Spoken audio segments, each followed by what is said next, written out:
You will not believe the story of a young girl named Amina, who stepped into a world where kindness was rare and cruelty seemed to grow like weeds.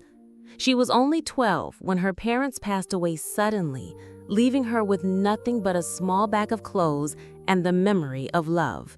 Her uncle, a wealthy man in his late 50s, took her in. The neighbors whispered that she was lucky, but luck can sometimes hide a curse. When Amina arrived at his sprawling compound, her eyes widened at the sight of tall iron gates, polished cars, and a house big enough to swallow her old home 10 times over. She thought this was a place where her pain would be healed.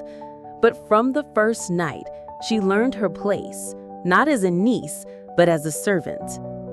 The next morning, before the sun rose, she was shaken awake by her aunt's voice, sharp as a whip. Her small hands were put to work scrubbing floors, washing dishes, and cooking for a family that never once sat her at their table. She ate in the kitchen corner, hunched over like she was afraid of taking up space. Each chore felt heavier than the last, laundry that could fill a river, endless sweeping of corridors that never stayed clean, and carrying buckets of water until her back ached. While her cousins went to school in crisp uniforms, she stayed behind to clean their rooms. Each night she fell asleep on a thin mat, her dreams fading under the weight of exhaustion. Not everyone in the house was cruel. The old gardener, Musa, sometimes shared a banana or mango with her, and the housemaid, Adiza, would whisper encouragement when the aunt wasn't around. These moments, small as they were, kept Amina's spirit alive. She learned to hide her tears and replace them with a quiet smile that even Musa shake his head in admiration. Deep inside, she held onto her parents' words. Kindness is never wasted, even when the world is unkind to you. Years passed, and Amina grew into a tall, graceful young woman. Her skin glowed like polished mahogany, her hands roughened by years of labor. Though she was denied schooling, she secretly learned to read from old newspapers Musa brought her. She would sit in the dim light at night, tracing each word, her mind opening to worlds beyond the compound walls.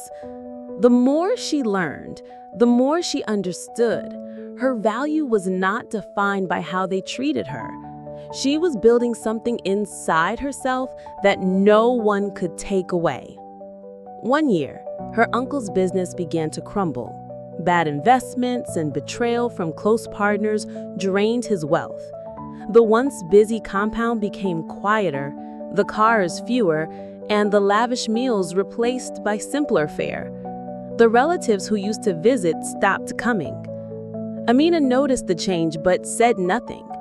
Instead, she worked harder, managing the kitchen with whatever little they had, ensuring everyone ate, even when she herself went without. Her aunt's sharp words softened slightly, though pride kept her from showing gratitude. One rainy season, her uncle fell gravely ill.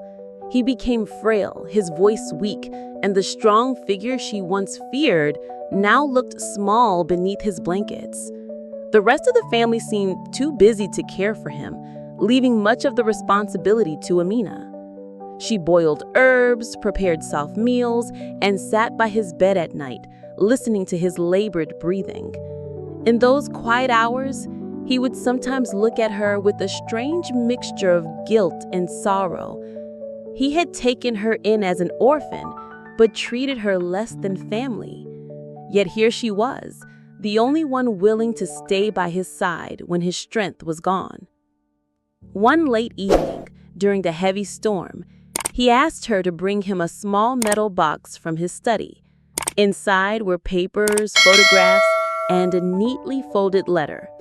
His hands trembled as he told her that he had wronged her, that her father had helped him start his business years ago, and without that help, he would never have been wealthy.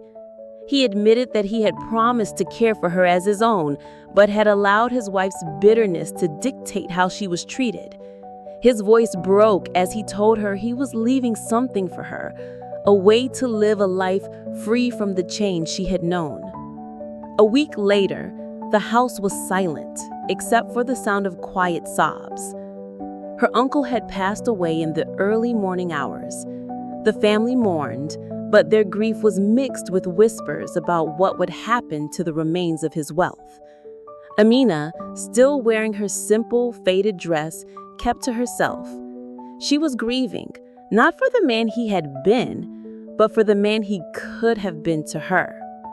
The reading of the will came as a shock to everyone. The lawyer's voice was steady as he listed the properties, bank accounts, and assets. But when he read the final section, the room froze. Her uncle had left the largest property, a sum of money, and a portion of his remaining business shares, all to Amina. Her aunt's face twisted in disbelief. Her cousin stared at her like she had stolen something. But Amina sat quietly, her heart pounding. She had inherited not out of greed, but because of the loyalty and compassion she had shown when no one else would. The days after the will reading were tense. The family accused her of manipulation, of pretending to be kind to gain favor. Rumors spread through the community, but Amina refused to argue. She remembered her parents' teachings and kept her dignity, focusing instead on learning how to manage what she had been given. She hired a trusted accountant, fixed the leaking roof of the inherited house, and began a small business selling handmade crafts. She employed women from the community who had faced hardship, giving them the opportunity she had once been denied. Over the next 2 years, her life transformed. The girl who had been treated like a slave now owned her own home, ran a thriving business, and even sponsored the education of young girls in her village. Her name became known not for her inheritance, but for her generosity and quiet strength. Her aunt never apologized, but on rare occasions, she would send word through Musa asking for small favors.